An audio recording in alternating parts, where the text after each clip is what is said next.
le président du Parti conservateur de la nature et démocrate, Kolade Moïse Monidela, a salué le 2 octobre la main tendue du président de la République démocratique du Congo, Roch Félix-Antoine Tshisekedi, à son homologue Randé Paul Kagame à Bruxelles lors du forum global GATEI.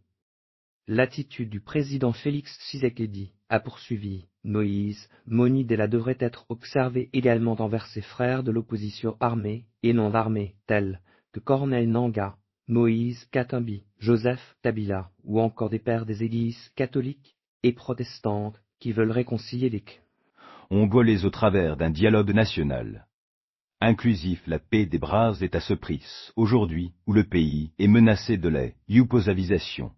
La cohésion nationale est un impératif politique. Étant père de la nation, magistrat suprême après Dieu ici sur terre, au Congo, il est dans son rôle de vouloir la paix des braves, et toute personne de bon sens ne peut lui tenir rigueur, a-t-il dit. Selon Moïse Monidela, tendre la main et négocier n'est pas forcément une faiblesse ou une capitulation, contrairement à ce que certains esprits pensent après cette déclaration fracassante à Bruxelles.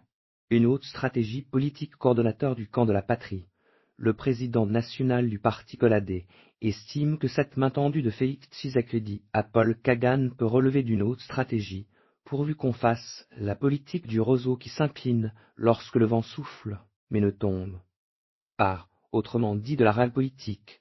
Moïse Monidela a ajouté: d'aucuns diront qu'il faut toujours négocier en état de force, cela se fera, car la RAC a une vocation de puissance. Si c'est le prix à payer pour que notre beau, riche et grand pays puisse retrouver la paix et éviter la balkanisation, je soutiens la démarche du président Félix Tshisekedi au nom du camp de la patrie. Ancien vice-ministre à la presse et l'information, Moïse Monidela a poursuivi: de toutes les façons en politique, il n'y a jamais d'ennemi éternel ou d'ami éternel. Tout dépend de l'intérêt et des circonstances.